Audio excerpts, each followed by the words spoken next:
What is success? If someone were to ask you that, what would your answer be? What does success feel like or even look like? Well, we've got answers for you today. I'm Chaun Pinkston, and welcome to Faith, Family, and Entertainment.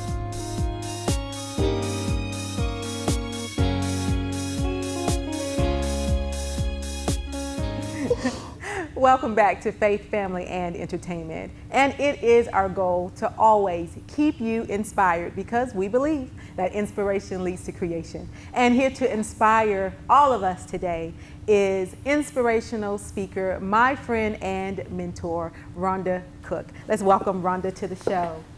Hello, it's you. Hello, darling. Hello. How are you? Good to see you. Good to see you. Thank you for being here. Have a seat, please.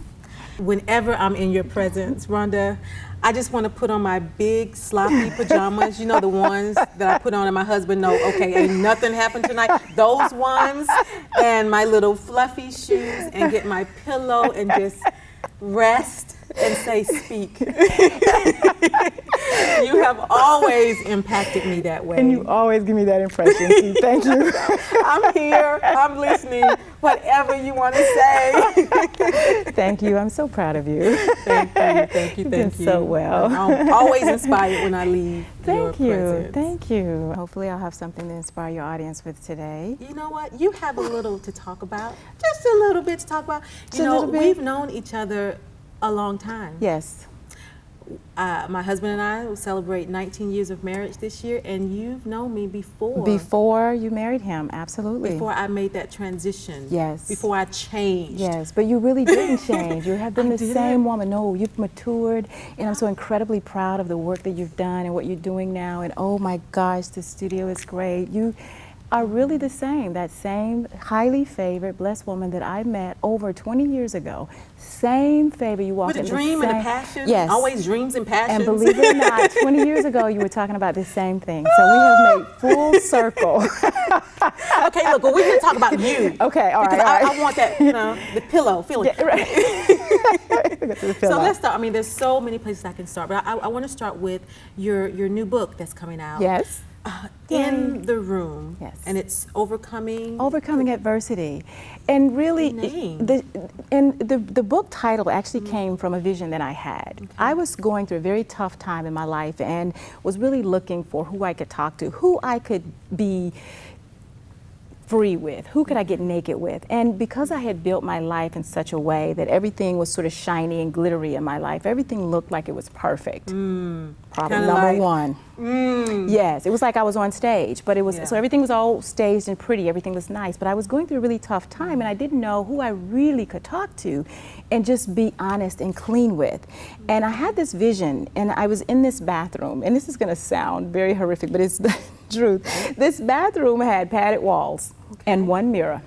And I knew instantly that it was a divine vision, and the padded walls were there to protect me. So when I looked in that mirror and saw that I wasn't the person that I thought that I was, that I would be protected from wailing myself against the wall when I had a fit, because it's exactly what happened, is I had a fit.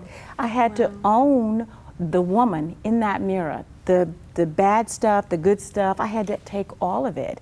And so it was in that room, overcoming adversity, because even part of the adversity was me, is the stuff that I didn't want to own, the things I didn't want to like about myself or even admit to anybody which was actually there. I mean, but so how do you get to that point? Because even now, the one thing I try to be very real, because the camera can't lie. The camera can lie. Underneath all this is a woman who have to trust God, believe God, pray, and be inspired, and all of that, press through, but yet still look at, be open to the realness of who I am in those areas of challenges. So, I mean, how your path to get to that point, to even God to say, okay, now is the time for me to pull you in this room? It really is desperation. Because again, like I said, I was desperate. I needed to have a place to talk, a place to flow from, to be honest, and I didn't have one. And in that space, I'm crying out to God, oh God, please, please. Okay, well, if you, before you start talking to other people and start telling your story, how about you know what it is? Because what happens with us is that we'll tell what we want to tell, oh, this is such a pretty flower. It came from wherever. Well, we had to cut it off at the root first. So let's really get a little bit more aware about what my story is about me. So I had to start owning the things that were true about me. I was not happy in my relationship with my ex-husband. I wasn't happy. And to say that, I've been married over 20 years. Oh my God, to say that out loud? Yeah. But we looked happy and everybody thought so. And I did so much. And Chaun, I covered and I did the right things as a wife and all of that. Yeah, and you know, that's another pile dumped on, you know, being a Christian, but divorce. That was taboo. So that was part of my crack, actually. It's because the first thing in my mind when I first acknowledged that I wasn't really happy, and I didn't want to do that. And I'm telling you, the struggle between just admitting that I wasn't happy was horrible. Because I came up with every reason why I should be. Well, because we've been together for over 20 years, because I've already gotten through this part of the hard stuff, I've already got through this issue, and so what's the problem now? So it's not true, you're lying to yourself. So I had to convince myself, I tried to convince myself that I was actually lying then, but it wasn't working. It wasn't working.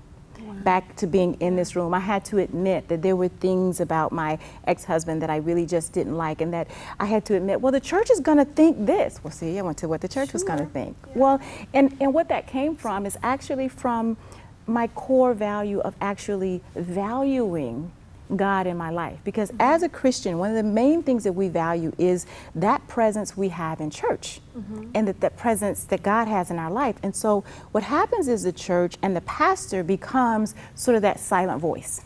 And all of the people that we think are Christian, that silent voice begins to speak in our lives, which in a lot of cases, that's great. Only when it puts you in a box, and I don't mean a good box, I mean in a box that causes you to not be honest.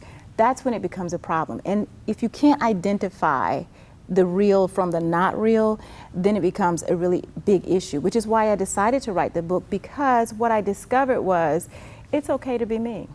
But do you think at a place when you say, particularly, you know, the church can put us in the box. We go to this place, we're hearing this word, okay, so we're receiving this, but what's missing from, okay, what I'm receiving coming across the pulpit, but yet this private place that I'm supposed to be at to be able to hear God for myself, because me going to church is supposed to be all about me developing this one-on-one relationship. What happens is we miss the part in church that talks to us about being human, about human failure, and that humans are unable to be perfect. That's the piece that we miss. And in that place, we live into as much perfection as we can, and we hide the rest. And it's in the hiding the rest that we get into trouble.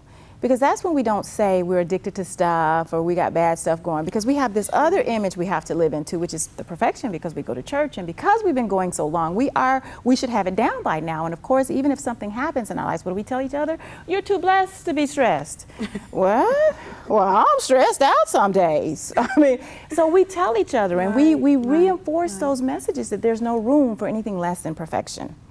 And then that's the box. Because now we can't be honest with our Christian friends about what's really happening in our lives, where we're really struggling, where we're really hurting, because the church and all of our Christian friends tell us that we don't have a right to hurt because we have God. So why would we hurt? Because we're human. We're talking about success. Right. And we're talking about, I really want to leave here with, each person individually has to define it for themselves, but I want to give something so that we can have enough of what we need to be able to have a true definition of what it truly means to be a success or successful in daily living. And that's what I'm talking. I'm not talking about just success in a job or success in a career, but I have to make it broader. Success in daily living. Right. How do we get to that place? You know, I think, Chaun, success really is a form of joy and happiness. And I think, as you've said, we define that. But what happens is we abdicate the responsibility to that. So we then start to quantify it. If I had a big house, I'd be happy. I'm successful if I have, 50,000 cars or whatever that thing is. When actually what I have discovered is joy is right here. And that I pick that every single day. I don't need a reason to be happy. I don't need a reason to smile. I don't need a reason to be nice to the lady next to me. I don't need a reason. I don't have to have 16 cars with all kinds of labels on them to be happy and to feel successful. You know what? I do it because I have finally become aware of who I am. And I'm not perfect. Oh my God, I'm good. I am so good because I'm not perfect and I don't have those. I have goals. Oh my God, I want to talk to people and I want to encourage and inspire and I have things I want to say and share and I'm highly opinionated. But I got that other side. Some days I'm stinky and I talk too much and I just, you know, I don't have patience and but I'm still happy and I feel incredibly successful and incredibly powerful because I am finally centered. I'm not living for somebody else. I'm living for me. I have defined what I think I want, and if I change it, I change it. So for you to get to that place. Yeah, honey, it's that room where you close the door and you see what's really in that mirror, and then you make the decision by yourself without anybody else telling you. You should be an actress. You should wear your hair this color. You should do this and you should do that. Some of that is just good hearing, so you can kind of figure out, well, do I like, some of it's just exposure. I like what you're doing here. Oh my gosh, I think I could. Some of that is just simple, natural progression. Some of it is just you not deciding to wake up and be present in your own life. And I've just decided I'm going to be present. To be present in your own life. Yep. So I'm hearing to be, you've got to be an active participant in what defines you. Right. Right. In what is you. Like if someone say, well, Rhonda, what's you, girl? What is you? I saw you 5 years ago and you look like this and now you look, so what's you? What's the real you? Right.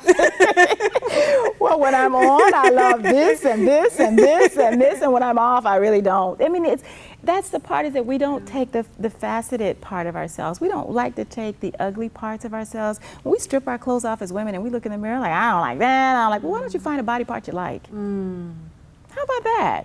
Yeah, my thighs are heavy, but heck, I like my neck, I like my lips, I like my eyes. Okay, well, maybe my hair is too thin, but so it is really society makes it so hard to do that, and all that we see, all that even I think about just the process that it took for me to even get to this place. Right.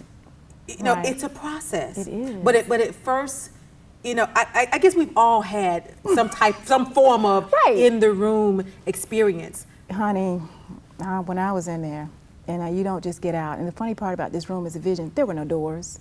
You don't get to go in and come out as you please. You are dropped in. And while you're in there, there's no morphine. Because I continuously said to God, can you please take out the needle? Jesus, take it out. Put it back in. Let me have the drip. It's like, no, wake up. You have to. And that's the key, is you have to be present to who you are everywhere. And that, when you own that person, I think that's where the happiness and the success really starts, is because you're no longer just trying to please other people. And I think once we hit our 40s and 50s, that's why people are so great when they go, oh, I'm finally 40 or I'm finally 50, because you stop trying to please people. You stop living into somebody else's dream for your life. You start finally deciding, well, you know what, I've done it so many ways, other people's way, I'm gonna try it mine and let's see. And I think for me, the happiness, the success is really about me just owning all of my stuff, owning my struggle, which is why I want to talk about it, is because I don't think we talk enough about our struggles. And then some of us talk too much about it. Some of us just like to be victims. Well, I want to talk to them too. Well, whenever I have the pleasure of being in your presence, I do know one thing about you, and that is be real. Yeah. About being real. I remember having a conversation with you, and it was true. You called me out. I'm talking about, so what's going on? Oh, I know you're going to take me there, so I try to give you this little surface answer, and you're just staring at me like, okay, so what's really going on? Where you really at? Where you at? But it's so good to have people bring you to that place. And for me, I guess let me speak for people like me. Okay. You know, women of faith who, you know, I'm a woman of faith. Right. So I can, you know, and I don't want to be, you know, a person where he said, well, your arm is broke. No, it ain't broke. No, Chaun, look, it is broke. Right, in 3 places. Now, you're going through a healing, but, okay, it is broke, okay? So let's acknowledge that, okay? And I'm like, oh no, I'm good, it ain't broke. It's not, and it's not ever gonna be. It ain't God. So yeah, I can be all the way there with faith. Honey, this is good, all is well, it's good. And here you are. Okay, that's good, that's good, that's good, that's the truth. But let's take a look. Let's fix some things. Start out where we are. Let's build this foundation so that, you know, that can be true healing. Right, exactly. And I think it's okay to say, yeah, my arm's broken and I'm going through a healing. And I think we don't let one another, as Christian women, we don't let us say that. When I was going through, and the toughest days for me was when I was going through divorce, and I got sort of the shun from the Christians, and I kind of figured that I would. Because you were active in church? But when I tell you I was abandoned by everybody, I mean the church put knives in my back, all the church people, everybody who stabbed me in my back and sliced my throat were all Christians. And that's why I sort of have a little something stuck in my throat now with that religious spirit. So you can speak from that, yes. from especially for people who won't have anything to do with church, who won't have anything to do, who, you know, look, I love God, I love God and trust God by myself. Right. I won't have anything to do. I don't need none of that extra, right? Yeah. So help us, because in that I need your help because I want to reach that person. Okay, so I'll tell you what it is. It's the religious spirit that comes in big, and it's the part that you're shaking my hand, you're telling me what to say next to my neighbor. See, that's the first part of indoctrination for me, is they're giving you all these cues about what Christianity looks like, and then I have a problem. I'm drinking too much, or my mouth is dirty, and you shun me. You don't give me any kind of love, or you're constantly telling me how bad I am. There isn't a type of encouragement that helps me get to the place where I'm more motivated about making good changes, as opposed to sort of judging me for whatever changes or whatever choices I've had to make based on what my background was. So we put people in buckets. It's very natural to do, but as Christians, we sort of get this image that they're gonna help you, right? But they really don't. And I was just talking to someone recently about sort of the same idea, and it happens on a very large scale. We'll brag about what we're doing for Africa as a Christian community. Millions. I remember sitting in a service once. The pastor was talking about how many millions they'd spent in Mexico building schools and and all of that, and I was being evicted. I didn't have any place to go. I was thinking about how I was gonna put black paper on my car so I could sleep in the car in a safe parking lot. And I went to this church and I said, can you help me? And they said no. They didn't have anything for me. They didn't have any money, they didn't have any resources, they had nothing for me. I had been giving money to this church and I thought, but you just told me you gave millions of dollars to Africa, but I'm right here in your community. I go to church, I live in this community. So what happens for people like us is that we see all this proliferation of stuff you're doing, but you can't help me. There's nothing you can do to help me. But when I come to the church, you tell me how much you love me. You shake my hand. You tell me to sit down and talk to my neighbor, but not really. Okay. Hold that thought. Yeah. Stay tuned. We'll be back more with Rhonda Cook. Take a journey into serenity. Our services include hair extensions, online scheduling, personal consultations, manicures, pedicures, facials, microdermabrasion, body treatments, all equal total bliss. Serenity Day Spa and Salon. Welcome back. Again, I am joined by one of my mentors and friends, inspirational speaker, Rhonda Cook. All right, so here, let me set this picture up for you. You're in the church. You need help. You need physical help. Something. You go for help because we say, you need help, come to the church. Right. You go for help and there's no help. Right. Right. then what do we do? Well, I got mad and I left the church. Okay. But what happens here though, Chaun, is victims often feel victimized, and what that means is they feel powerless. And in hurting people hurt people. We know that. And so the only way to get back at the church is to disassociate. Okay. And for me, that was easy to do based on my background, is to disassociate. As I re-engage with the church, I have to own my story. And yes, there are lots of things that went wrong in the Christian community, but it's part of my very own story of being human. Okay. That most of the people that are offended me or that have offended me, they're human. They wear that title of Christianity and they wear it proudly, but they have just as much a right to be human as I do. So in the story, and I say this as I speak and as I write different things, I say, you know, sometimes you just have to give up your story. I have a right to be ticked off about what happened to me. Right.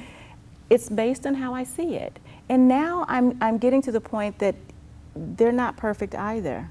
I get angry because they show me or they want me to believe that they're perfect, but I did the same thing in my marriage. Oh, it's perfect, it's beautiful. They do the same thing. Okay. So we have to get to the point where, as Christian people, that we will not only forgive, but also be forgiven and allow ourselves out of the space to just continuously be a victim.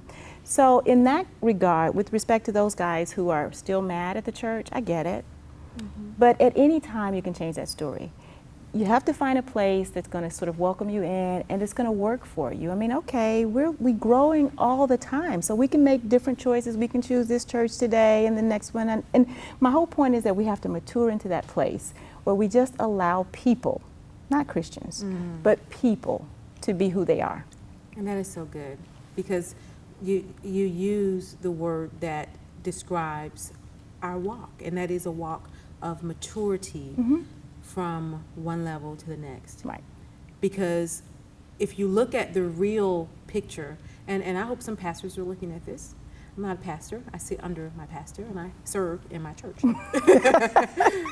But if you look at the picture of why somebody is coming to your church, one, I think you should have know the pulse of your church, of your congregation. Right.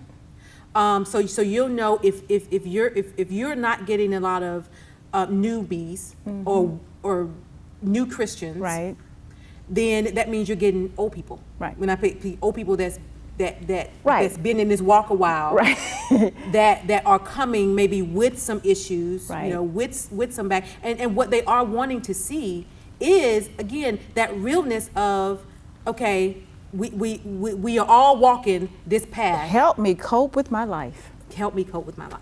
And if that means you got to give me some sugar out of your cupboard, then that really is the walk.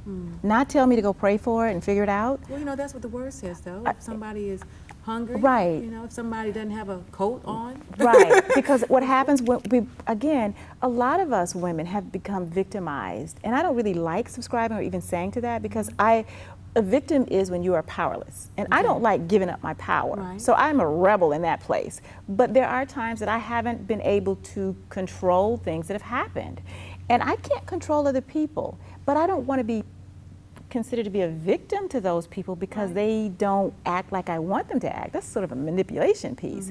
So it's kind of back to the place of understanding who you are and what you need. And part of my responsibility as a Christian is to figure out what it is I need. If this particular resource, church, community, whatever, can't give me what it is I need, then I have a responsibility to move on and find somewhere that can. In that, where is the part to where the true healing, the true help comes from? Because again, I'm just a channel. Right. Being used to inspire. Right. The church is a channel being used to share the word, the love, the teaching of God. Right, right. So where and, you know, how does the responsibility on the person or even you in your experience? Honey, let me tell you, it's right here. Turn to. It's here. Where the true help comes from. It is right here. And that's the key, is that when I get angry with somebody or something, really the answer is always here. So I have to get to the point that I'm actually able to be aware enough to understand that whatever you said to me is either going to direct me towards where I need to be healed, or direct me away from something that's not going to get me that healing. Sometimes that looks like you need counselors. I've had to employ a counselor to help me understand some of the issues that I was going through and why I was the way I was and what I was. I had to do that. And in a church environment, we don't always support that because we think sometimes it just, the Christian counseling can do it. Some people need to actually be medicated. Thank God that wasn't my situation, but there are many Christians that are suffering from depression and all kinds of issues that they need bigger help. That is my responsibility. That is that person's responsibility to go get that help, to hear the Word of God, to be in front of church, or to watch it on TV, to read the book. That's all me. Nobody's going to heal me. Nobody's going to make me happy. Nobody's going to do that for me. So I'm my own story. I'm responsible for my own happiness every day, which is why when we talk about success, how can I be happy? Because it's right here. It's always here. I can choose to be upset because you said something to me that hurt my feelings. Or I can choose to go, you know what? Something's going on over there and I don't really understand it, but I'm not going to let it mess my day up. I'm good. Right. Sometimes I don't really understand it. Right. We don't know where another person is coming from. What does it say? What side of the bed they woke up? Well, I don't know what happened. Right. So in that space, we talk about healing, because for me that's a big issue with women, is just learning how to self-heal, accepting who you are, accepting that there are other people out there that are going through just as much. You may not see it. They may not be as vocal, or maybe they're more vocal. There are people that are ripped in all kinds of fashions. There are people who have diseases or mental health issues. We are all trying to get somewhere. And every story is different. So find a group, find the people, find a support team, and that's exactly what I had to do. And God helped me do it. So you are an opponent, and this is what I want to clearly define, that as a believer, because I just think about me, okay? As a believer, and you've been in my life a long time, you call, girl, how's it? All is well. Right. And that's about all you're going to get from me unless you pull. Right. All is well. But you're hearing about later on when I finally break down. Oh my God. Yeah, the ugly face and all, Right. Okay, so the thing is that it is okay. Number one, as a believer, as this Holy Bible carrying person, right? To be at a place where you have to ask for help. Here's the thing. Other than just God, because you know what they say. You know what the people say. Girl, just go to Jesus. Just pray. Just pray. Just go to Jesus. He got all the help you need. Right. Which is good. It is a start. And which is true. But you're saying it's okay to where if I have to call up a person who has a title of a professional counselor to say, I need help. Right, because a lot of times our friends can't help us get there. And remember when I said with starting the book, in the room, I was looking for somebody to talk to, who I could be real with. Well, who is that after you done honey, you can't get no realer than with Jesus. But he don't really talk back to you like that. And if you're in your own stuff, you can't really hear, because the voice of God comes from inside. Well, that's the key, that if you're in your own stuff and you're caught up, that you can't hear. Somebody has to break through that place of you, because a lot of times we have core values. We have core things that we do subconsciously that we carry. And the only way to break that down is to have somebody else speak it to us. The voice is a very powerful thing. And so hearing comes, right? Yeah. So as you're talking, it's going right back to the word. Right. It's very powerful. And a lot of times when we speak it out loud, we actually can hear the answer quietly or out loud, because we're speaking it. And so as I went to God about what I really wanted, I got into this room, right? And then he directs me to people who, one was in for a week or 2 weeks, or somebody said this, and eventually I get to the place where, I got it. It's like a baby on a bike, and you push them and they fall over and you try to I'm riding now. You get it. So the prayer part is in the direction. God, direct me. And the faith is that you trust that God is directing your path, even when it looks crazy. Why am I in my car sleeping in this? Because it's a place of humility. And let me tell you about humility. When you put that ego down to the side, you start to see what the ego can do to you. And it is not a pretty story. Humility keeps you in honor. Because in that space, you get that other people have other things that are going on. You get it's not always about you. Oh, wow. It's not always your drama. It's sometimes people can't help you because they can't help themselves. So your stuff don't mean all it's to you. So that place of humility, I get it. It's a very grounding kind of place. And you're looking at a sister who has had some opportunities to be humbled. And you got all that there in that room.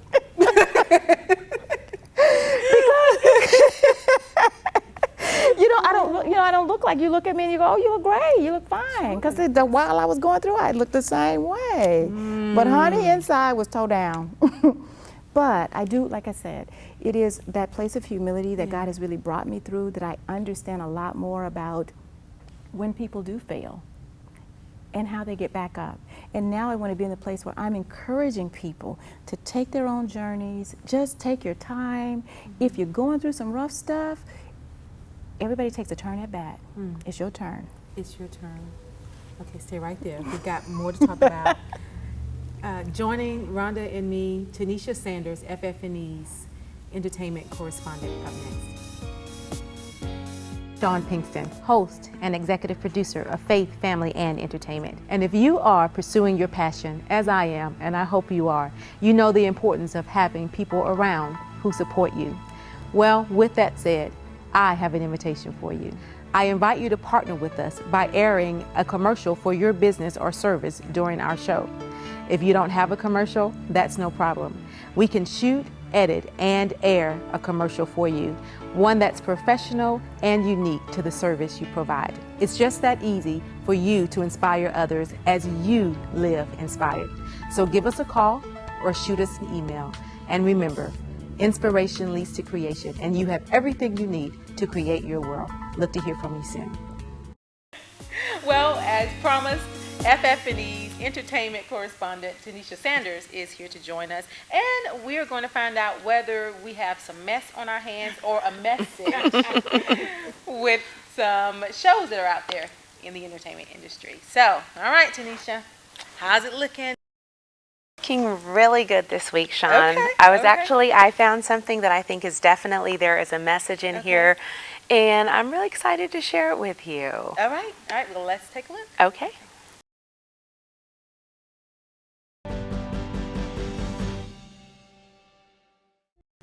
Okay.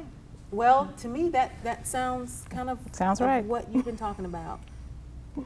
Oh, so I'm right on time. Yeah, that's in line with our in the room, Rhonda's in the room experience. That's absolutely. And she's given all of us an experience Wow. with her as well. So as you were listening, what made you say, okay, that's something we can bring on? What's the message? You know, the message to me was of healing. You know, I'm not always in agreement with the whole super spiritual Sunday. Sometimes it's a little far off to the left, in my opinion. My opinion. But I thought, man, every time in life we all come to different circumstances, different situations. And when she said to pause, I thought even in Christ, you know, we can find ourselves in a repetitive cycle. And I just thought, Lord, there's a message in there. And I ultimately, you know, God's desire is for us to be healed and to be whole. And when she said, everything that is broken, everything that is not right within you, when a new circumstances comes to play, is going to rise to the surface. And I thought I was in a situation before where I was asked to do something similar that we're doing now here at Faith, Family, Entertainment. And that rang so true. My fear about what happened before, how it didn't end well, what if that happens again? You know, so my first thing was to say, was to pass. You know, I asked you? When you asked me. Imagine that.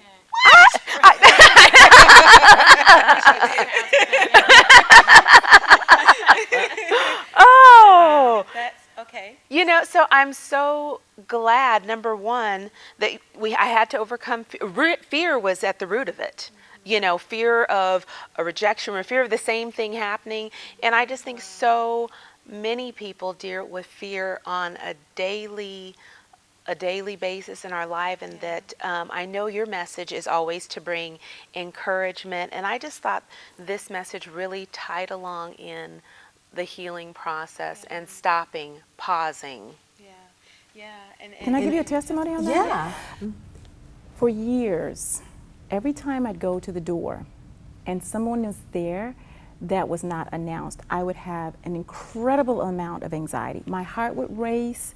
I mean, the adrenaline would pump. I would just, it was unbelievable. And it would only happen for like 30 seconds or maybe a minute. But I mean, for all of my life.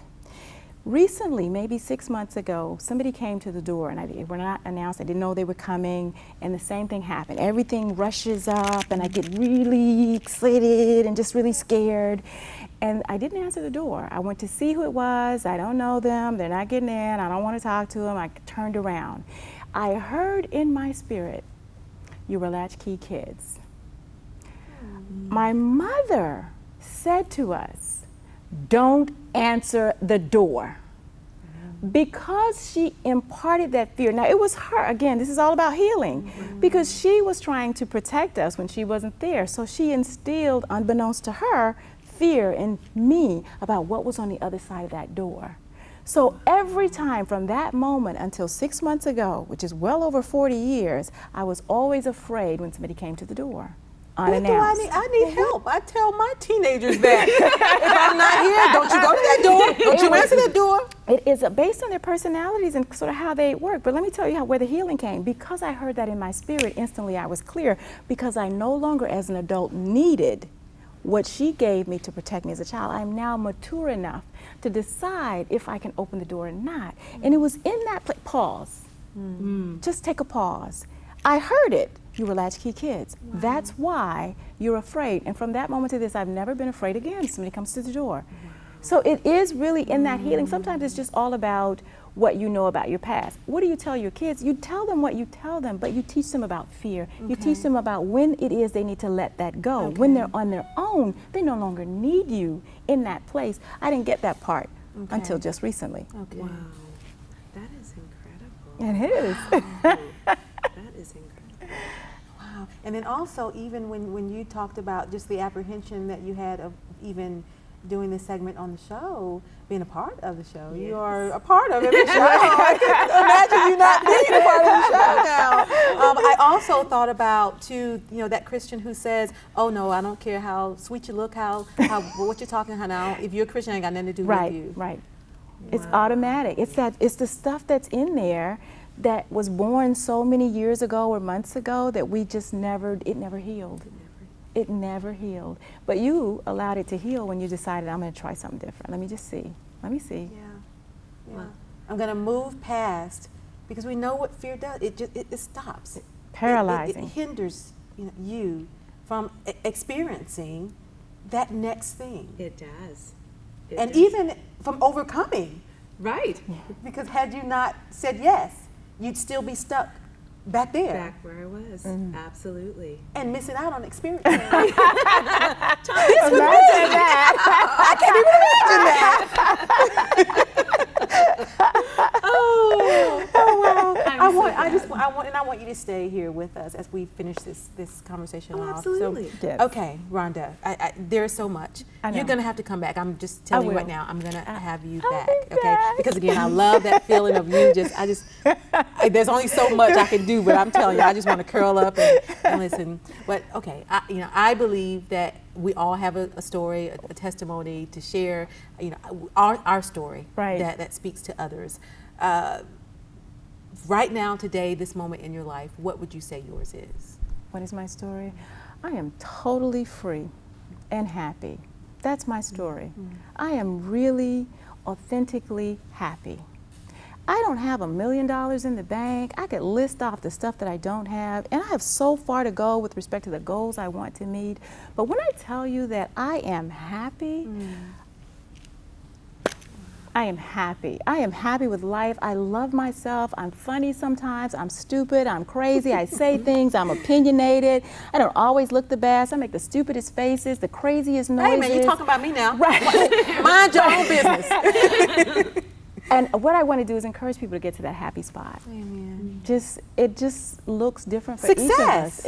That is it. When you say that, when you're at that happy spot. And people think sometimes that I'm really kidding. I'm not.